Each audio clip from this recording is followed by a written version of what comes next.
मैं हूं वीरेश सिंह। आईटीआई के टॉक शो में आपका स्वागत है। मैं तो पूछूंगा सर डंके की चोट पर। तो आईटीआई रिफॉर्म जो है तो सुधार है या सिर्फ आईटीआई पर दबाव है? तो देश के आईटीआई सेक्टर को बदलने की बात हो रही है। इसमें बड़े बड़े रिफॉर्म करने की बातें कर रही हैं और नाम पर बड़े बड़े फैसले लिए जा रहे हैं। लेकिन सबसे बड़ा सवाल है कि सुधार की शुरुआत में आखिर कहां से होनी चाहिए। आईटीआई में जो है ना तो उसके सुधार की शुरुआत आखिर कहां से होनी चाहिए, और क्या ये सुधार सच में बराबरी वाला है या फिर एक तरफा है। तो मेरा पहला पॉइंट है कि सुधार कहां से होना चाहिए, और मेरी राय है कि अगर रिफॉर्म करने की ज़रूरत है और शुरुआत है तो सबसे पहले गवर्नमेंट आईटीआई से होना चाहिए। क्योंकि साहब कि सरकार खुद उन पर सैकड़ों करोड़ों रुपए खर्च कर रही है, और ये पैसा किसका है? जो सरकार का पैसा है ना, तो अपने जेब से थोड़ी दे रही है, ये तो जनता के टैक्स का पैसा है। तो इस पर तो जवाबदारी बनती है ना। लेकिन ग्राउंड रियलिटी क्या है साहब, वो आपको बता रहा हूं। Point number 2, quality versus reality. तो देश में हजारों गवर्नमेंट आईटीआई ऐसे हैं जिनके पास सच बताऊं तो पूरी बिल्डिंग नहीं है, कहीं पुरानी मशीनें हैं, मशीनें भी नहीं है, स्टाफ पूरे नहीं है, फिर भी एफिलिएशन मिल गया है। तो सवाल है कि जब एफिलिएशन दिया गया तो क्या सही निरीक्षण किया गया या फिर ये भेदभाव नहीं किया गया है।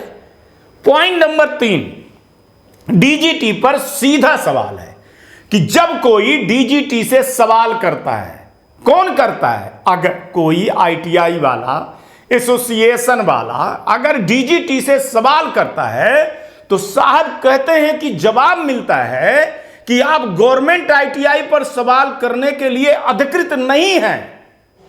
तो फिर कौन अधिकृत है? ये जनता के टैक्स के पैसा जो है तो आपको मिल रहा है। यहां पर बैठे जो सेक्रेटरी साहब हैं, जो आईएएस हैं, जो गवर्नमेंट में हैं, जो पीएस बैठे हुए हैं, जो डायरेक्टर बैठे हुए हैं, आईएएसों को जो बंगला मिल रहा है, नौकर मिल रहे हैं, गाड़ी मिल रही है, 2-2, 3-3 लाख रुपए जो सैलरी मिल रही है, ये कौन दे रहा है? कहां से दे रहा है?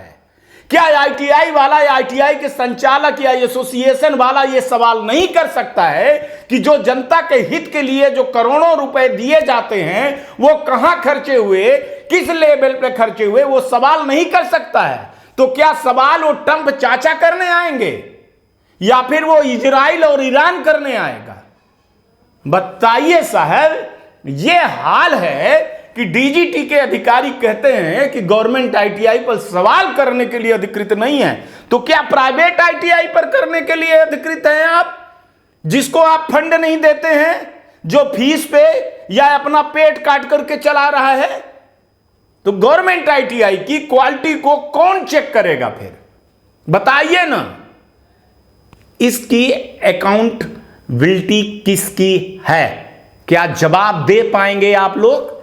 मैं जो वीडियो बना रहा हूं ना तो इसमें मैं सारे देश के जो पीएस हैं, प्रिंसिपल सेक्रेटरी और सीएम हैं, सबको मैं भेज रहा हूं और सबको सवाल कर रहा हूं। चौथा नंबर है कि 60,000 करोड़ का पीएम सेतु, लेकिन हाल में ही सरकार ने पीएम सेतु प्रोजेक्ट के तहत 60,000 करोड़ रुपए पीएम सेतु के लिए दिया गया, करोड़ों रुपए। लेकिन हाल में ही सरकार ने पीएम सेतु प्रोजेक्ट के तहत में, लेकिन प्राइवेट आईटीआई को यहां पर 1 रुपए का सपोर्ट नहीं है, जबकि प्राइवेट आईटीआई में भी सीआईटीएस गाइडलाइन को फॉलो करते हैं, बल्कि गवर्नमेंट आईटीआई से बेहतर फॉलो करवाया जाता है।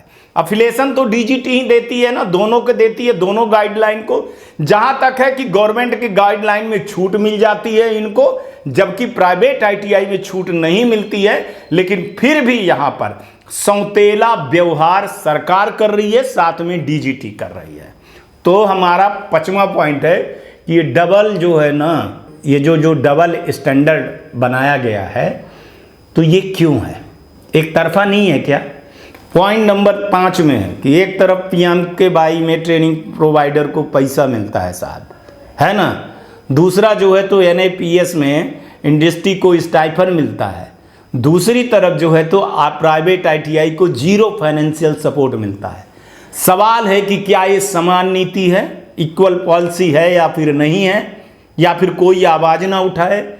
6वां पॉइंट है हमारा कि इंडस्ट्री के साथ का जो खेल है ना, एनएपीएस की रियलिटी चेक कर लीजिए। डीजीटी कहता है कि इंडस्ट्री ट्रेनिंग क्वालिटी पर सवाल उठा रही है, लेकिन ग्राउंड रियलिटी क्या है कि इंडस्ट्री एनएपीएस के तहत 3 साल तक ट्रेनिंग रखती है, ठीक है, और गवर्नमेंट से स्टाइफन भी लेती है। फिर भी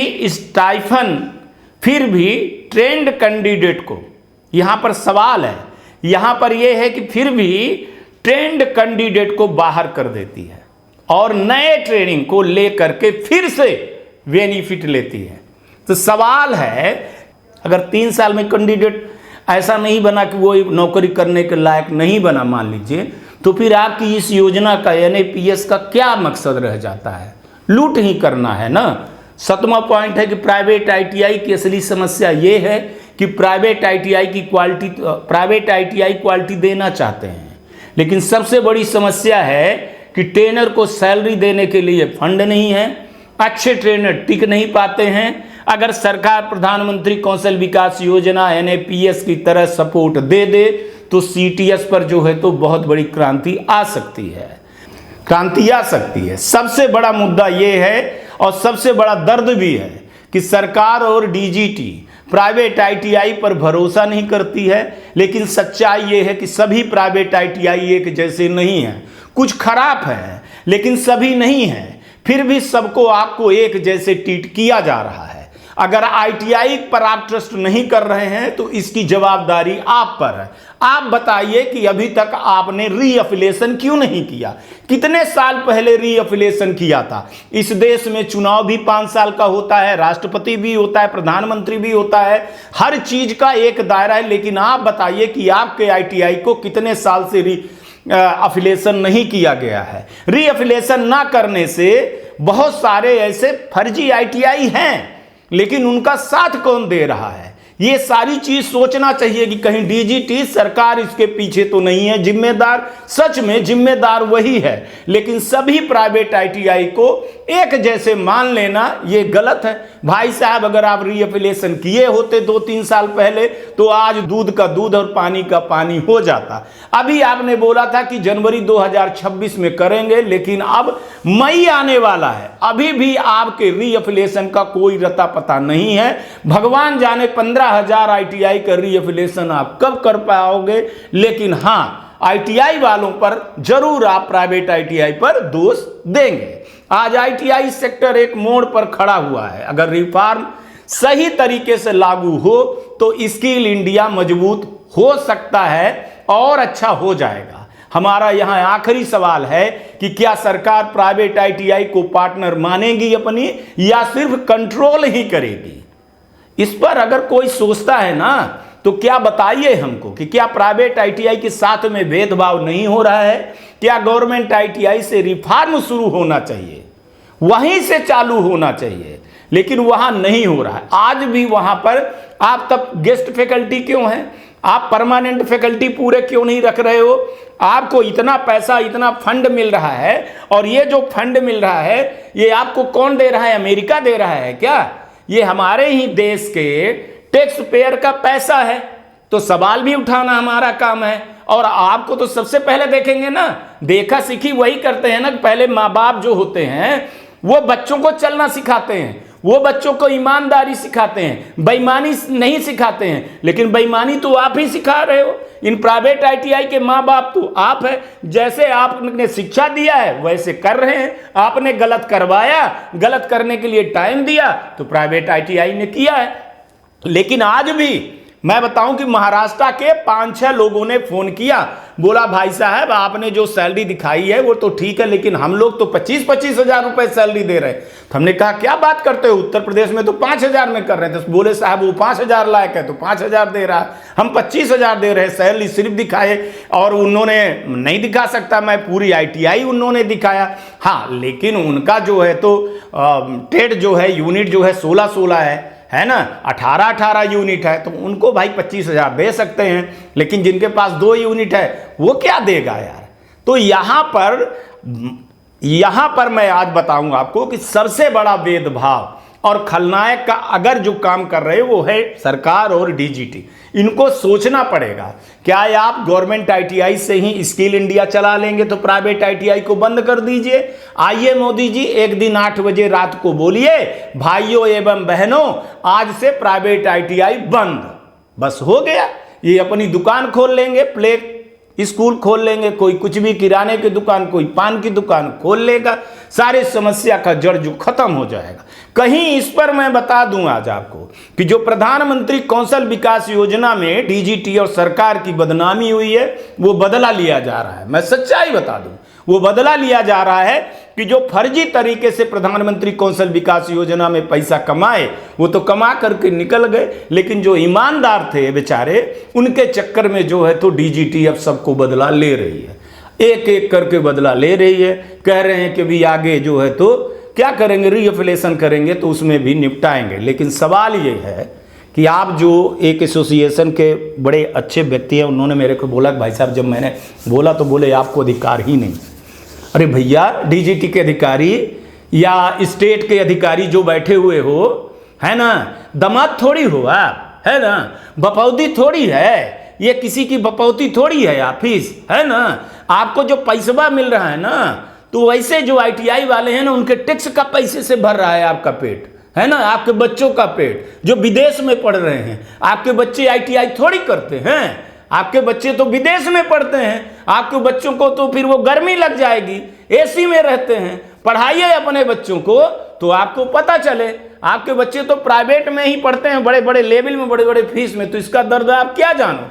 सरकार पैसा दे रही है और ये IAS बन करके आप लोग बैठे हो, तो फिर ये सोच जो है, जो ऐसे बोलते हैं ना, तो ये IAS कैसे बने हैं इस पर भी जो है तो बहस होनी चाहिए। मैं तो आपको बताऊं कि मैं कई देखा मध्य प्रदेश में भी जो हमारे IAS है ना, इनको कुछ नॉलेज नहीं है, भगवान कसम। वो जो बड़ा बाबू दे देता है ना, वही पता नहीं CM के समीक्षा उसमें जो है तो क्या बताते हैं। एक दिन हमारे साथ मीटिंग के डिबेट में बैठ जाए तो भगवान कसम मैं बोल रहा हूं ना कि इनका कुछ नहीं बंद हो पाएगा, चलुए रहेगा। मैं जो कहना चाह रहा हूं वो समझ जाइएगा, वो फिर थोड़ा सा वो हो जाएगा, माने उनका चलुए रहेगा, बंद नहीं हो पाएगा।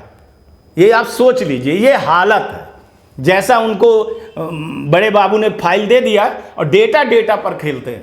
तो DGT के अधिकारी अगर किसी एसोसिएशन अच्छे वाले को, प्राइवेट ITI वाले को आप ऐसा कहोगे तो वीरेश सिंह नहीं छोड़ने वाले हैं, है ना। हमारा बहुत सारा मतभेद और हमारी बहुत सारी लड़ाई प्राइवेट ITI के साथ रहती है, लेकिन हमारा एक ही डायलॉग है कि अच्छी ITI को मैं बंद होने नहीं दूंगा और खराब ITI को मैं चलने नहीं दूंगा। DGT के जो भी अधिकारी हैं, चाहे स्टेट के अधिकारी हों चाहे जो हो, है ना, भेद तो खुलेगा और हम तो पूछेंगे। और ये चीजें आने वाले हमारे भविष्य के जनरेशन में, आपको लगता है कि कोई फर्क नहीं पड़ेगा, क्या होगा, सरकार चेंज हो जाएगी, ये सब चेंज हो जाएगी, नहीं, न्यूज में दिखाया जाएगा और आपके बच्चे को आने वाले भविष्य को बताया जाएगा बाकायदे नाम में कि DGT की ये सेक्रेटरी थे, DGT के ये जो है तो DGT थे, ये अधिकारी थे, ये स्टेट में PS थे, ये IAS थे, फला फला नाम और फोटो के साथ दिखाया जाएगा कि जब देश जो है तो स्किल इंडिया के लिए आगे बढ़ रहा था तब ये लोग क्या कर रहे थे, क्या अपनी जवाबदारी निभा रहे थे, या फिर इस देश के टैक्स के पैसे से जो है ना तो सिर्फ मौज और मस्ती कर रहे थे। सुबह 10 बजे जाते हैं साहब, 11 बजे AC वाली गाड़ियों में बैठ करके AC में बैठते हैं, फिर घर चले जाएंगे खाना खाने, फिर उधर से आएंगे, देश का पेट्रोल का जो है तो पैसा बर्बाद करेंगे, फिर आराम से आएंगे जाएंगे, बच्चों के लिए गाड़ी सब कुछ हो रहा है, बाकी जनता मरे तो मरे ना, क्या करना है। इस देश के जवान और किसान और मिडिल क्लास के तो फैमिली हैं, इनसे कोई फर्क थोड़ी पड़ता है। यही अगर इनके आईएएस आईपीएस के बच्चों के साथ में होता तो अब तक की देख लीजिए क्या होता। चलिए आज तक के लिए इतना ही, कल आएंगे तो फिर किसी नए मुद्दे पर बात करेंगे। तब तक आप लोग अपना ध्यान रखिएगा, आसपास सफाई रखिएगा, बड़े बुजुर्गों का सम्मान जरूर करिएगा।